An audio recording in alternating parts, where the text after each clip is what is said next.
प्रयागराज के मदरसे जामिया हबीबिया मस्जिद आजम में आरएसएस पर जहरीली किताब को लेकर बड़ा अपडेट है। मदरसे में पढ़कर निकले 630 बच्चों को इंटेलिजेंस ब्यूरो और एटीएस तलाश रही है।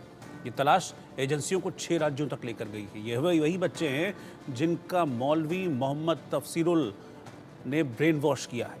आरोप है कि इसी मदरसे को हर साल टर्की, सऊदी और दुबई से करीब 48 लाख रुपए का चंदा भी मिलता था।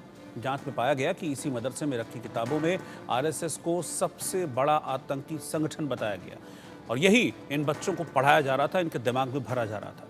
मदरसे में आपत्तिजनक किताबें मिलने के बाद सनसनी फैल गई। ये किताबें गिरफ्तार किए गए मौलवी तफसीरुल के कमरे से मिली। इन किताबों में आपत्तिजनक तस्वीरें, आरएसएस को देश का सबसे बड़ा आतंकी संगठन लिखा गया है। अब इसे लेकर बवाल खड़ा हो गया। खुफिया एजेंसियों ने इसे लेकर जांच तेज कर दी है और शक है कि मदरसे में पढ़ने वाले कई राज्यों के बच्चों को आरएसएस को आतंकी संगठन बताकर उनका ब्रेन वॉश किया जा रहा था। किताब के लेखक एसएम मुशर्रफ महाराष्ट्र पुलिस के पूर्व आईजी हैं। किताब में मुंबई 26/11 हिंदू अटैक बताया गया है।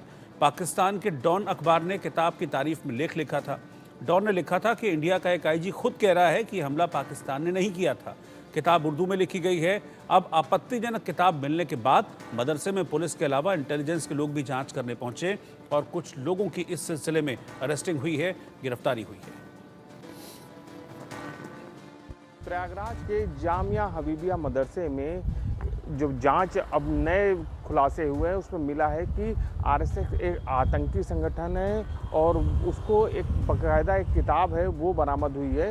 उसमें कई ऐसे दस्तावेज जो लिखे हुए हैं, जैसे मुंबई का जो बम ब्लास्ट हुआ था वो हिंदुओं ने किया था, साथ ही मालेगांव ब्लास्ट, समझौता एक्सप्रेस कांड, इस तरह के तमाम जो कांड हुए थे उसमें हिंदुओं को उसमें दर्शाया गया है। तो ऐसी किताब मिलने के बाद अब जो मदरसा है वो सवालों के घेरे में है कि आखिरकार कौन सी ऐसी पढ़ाई हो रही थी उस मदरसे में। और मैं इसमें मौजूद हूँ उसी जामिया हबीबिया मदरसे में। आप देख सकते हैं ये जो मदरसा है ये बहुत ही पुराना समय से मदरसा चला आ रहा है।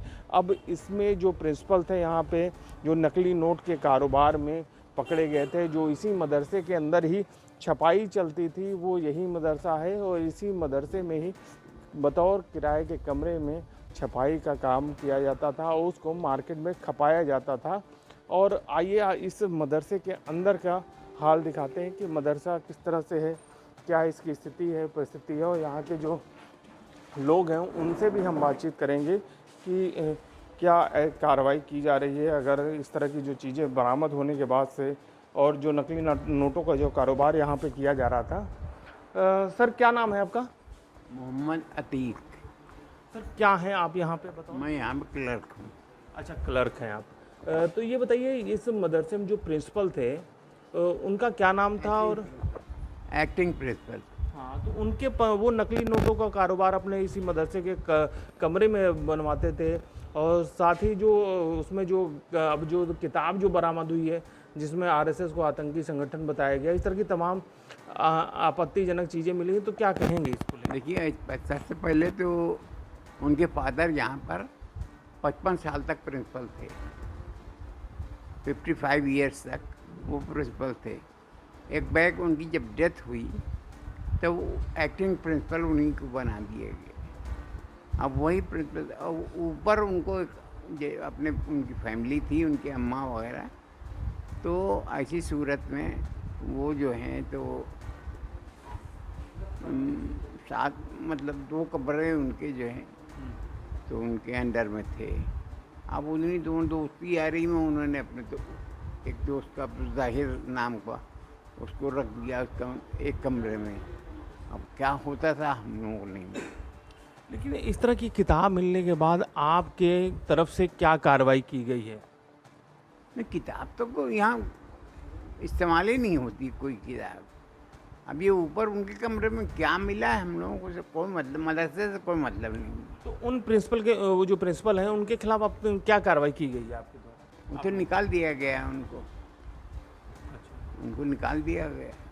अच्छा, क्या ये जो किताब है क्या उससे पढ़ाई भी कराई जाएगी? नहीं, ऐसी कोई किताब यहाँ पढ़ाई नहीं जाती। तो क्या वो कमरा दिखा सकते हैं जिस कमरे में वहाँ पे वो जो रहते थे? जाओ दिखा दो। आइए आपको अब हम चलते हैं उस कमरे में दिखाते हैं और उस कमरे के बारे में बताया कि कौन सा ऐसा कमरा था जिसमें इस तरह की जो चीज़ें हैं वो गतिविधियां जो वहाँ होती थी, और जिसके बाद अब जांच एजेंसीज जो हैं लगातार अब जांच कर रही है। आइए पहले मदरसे का हाल आपको दिखाते हैं। मदरसा जो है ये बहुत पुराना है, बहुत समय से पुराना ये मदरसा है। अब ये देखिए यहाँ बच्चों के पढ़ने के लिए बनाए गए थे। ये देखिए बाकायदा बेंच लगी हुई हैं, किताबें हैं, दरी बिछी हुई है। जो एक सिस्टमेटिक तरीके से जो मदरसा जो हुआ करता था वो यहाँ पे चलता था। आइए अब चलते हैं उस कमरे की तरफ, और वो कमरा जो है जिसमें वो जो प्रिंसिपल थे वो रहते थे इसमें, उस कमरे के बारे में आपको दिखाते हैं। वो सीढ़ियों से अब हम चढ़ेंगे और चढ़ के दिखाते हैं कि वो मदरसा जो है वो ये वो सीढ़ी है। चलते हैं और उस मदरसे के बारे में, ये सीढ़ी है, सीढ़ी से ही अब हम लोग चल के उस मदरसे का जो कमरा जो हुआ करता था जिसमें, वहाँ चलते हैं और देखते हैं कि उस कमरे में क्या हुआ करता था, ऐसा क्या उस कमरे के अंदर से बरामदगी हुई है। ये वो कमरा है। अभी यहाँ पे ताला बंद कर दिया गया क्योंकि सुरक्षा कारणों के मद्देनज़र ये कमरा बंद कर दिया गया है। ये उसी कमरे का जो कंपाउंड है, यही वो 2 कमरे हैं जहाँ पे वो रहते थे, जिसमें नकली नोटों का कारोबार हुआ करता था।